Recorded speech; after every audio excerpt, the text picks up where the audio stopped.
السلام عليكم البنات، مرحبا بكم. ان شاء الله تكونوا كامل بخير. ووصفتنا لينا اليوم فيها مشوك. المشوك هذا مقادير تاع 15 حبه، مضبوطه. هذه المقادير دير لك 15 حبه. دونك لهذه الوصفه نحتاجو 125 غرام مارغرين طريه تكون بحراره الغرفه. نحتاجو مبشور ليمون، ونديرو فيها شويه لافاني. نديرو هنا 4 كاس نتاع سكر ناعم، يعني الا كنتي ديري 250 غرام ديري نص كاس سكر ناعم، لانه هنا المشوك راح يتعسل. بالنسبه ل 125 غرام مارغرين طريه نحتاجو فيها 4 كاس نتاع سكر ناعم، ونحتاجو تقريبا نص كاس تاع كاوكاو يكون محمص، مرحي شويه خشين ومحمص. هذه الوصفة ناجحة 100%. أنا نعتمدها في الطلبيات تاعي اللي نديرها. دونك هذه الوصفة يعني هذه المقادير تاع المارغرين 125 غرام تخرج لك 15 حبة تاع مشوك. هكذا نطلع بالباتور مليح هذيك المارغرين الطرية.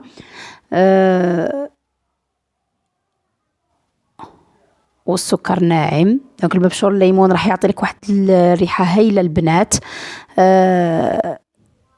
هكذا نطلعها مليح بالباتور. ومن بعد هنا نجي للبيض. بالنسبه للبيض انا نحتاج 2 صفار بيض. الا كان البيض تاعك صغير تقدري ديري حتى 3 صفار بيض. دونك 2 صفار بيض تكفي في 125 غرام مارغرين طريه.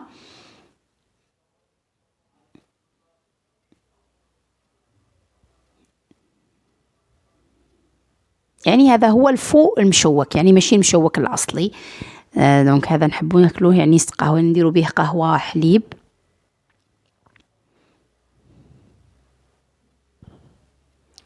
يجي بنين، وكاين ناس بزاف اللي تحب هذه الوصفه. دونك بالنسبه للسعر تاع المشوك هكذا يعني يكون بهذه الطريقه، ما بين 5000 حتى 6000 للحبه.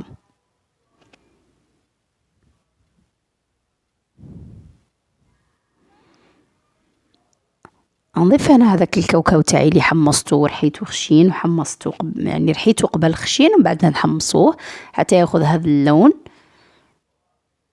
بالنسبه للفرينه هنا راح ندير كاس معمر ونضيف له نص، يعني كاس ونص فرينه. بالنسبه للخميره كيميائيه ما نضيفوش بزاف، يعني نصف ملعقه صغيره في هذه الكميه، نصف ملعقة صغيرة برك تكفي. دونك راح ندير هنا كاس فرينة مع نصف ملعقة صغيرة مارغرين، خميرة الحلويات. ومن بعد نضيفو يعني نصف كاس واحد آخر، يعني كاس ونص فرينة. أنا هنا شفت أنه كاس ونص فرينة ما كفانيش، ضفت ملعقة كبيرة معمرة، يعني كاس ونص وضفت له ملعقة كبيرة. يعني في 250 غرام مارغرين طرية تحتاجي 3 كيسان وربع، 3 كيسان وربع فرينة بالنسبة ل 250 غرام مارغرين. أما ال 125 غرام مارغرين درت كاس ونص وضفت له ملعقة كبيرة تاع فرينة، يعني هكذا. بعد نجي للميزان، أنا نوزنهم 30 غرام. الميزان درت 30 غرام. انتي لو كنتي تحبي الحبة تكون شوية صغيرة تقدري ديري 25 غرام هكذا إلا كنتي. أما إذا كنتي راح تستعديريه في طلبية، بالنسبة للطلبيات نديرو فيها 30 غرام مارغرين طرية. هنا نجي بعد ما نوزن الحبات على 30 غرام نديرهم في بياض البيض اللي يعني بياض البيض اللي خليته من هذاك الصفار اللي درته لداخل، نضربه مليح. ومن بعد ندير فيه الحبات ونرمدهم في كاوكاو يكون محمص. ما نحمصش الكاوكاو هنا، نرحيه برك شويه خشين ونحمص عفوا ونرمد فيه الحبات نتاع المشوك تاعي بهذه الطريقة، ونديرهم في الكيسات اللي راح نطيبهم بها. إذا 125 غرام مارغرين طرية خرجت لي 15 حبة مشوك، يعني على وزن 30 غرام.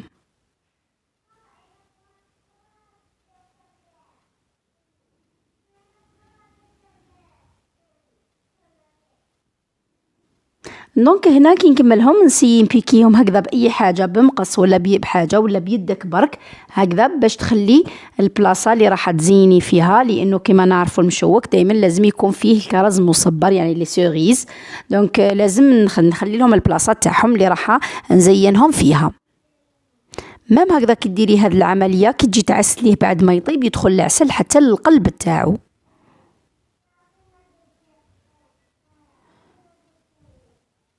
دونك هكذا درت كاع، خلي كاع كملت الحبات هذو اللي عندي، ومن بعد نطيبهم على 180 درجة هكذا من التحت، وزيد نشعلهم من الفوق ياخذوا واحد الاحمرار هكذا دوغي، يعني ما نحرقهمش، يعني ماشي ما تحرقيهمش، يعني طيبيهم على يعني باللون اللي يكون شباب، هذاك اللون الدوغي الشباب.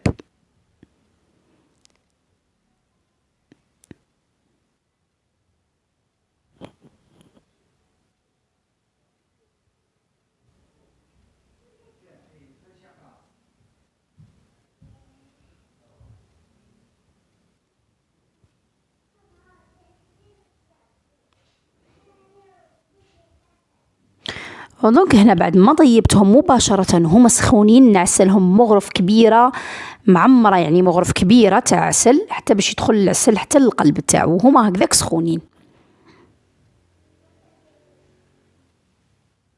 بالنسبة للعسيلة لازم تكون ثقيلة.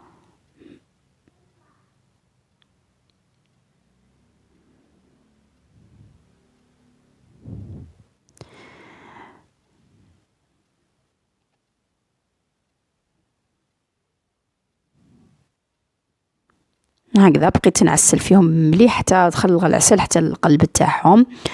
دونك هكذا، ونزينهم بلي سوريز، يعني هكذا بهاي الكاس هنا زينتهم بلي سوريز نورمال. ومن بعد جيت نقسم معكم حبة هنا باش تشوفي انها تعسلت حتى القلب تاعها، يعني جات صراحة روعة وبنينة، ريحة القارص فيها جات تعبق. اذا خلوا لي رايكم في لي كومونتير، جربوها، نتمنى ان شاء الله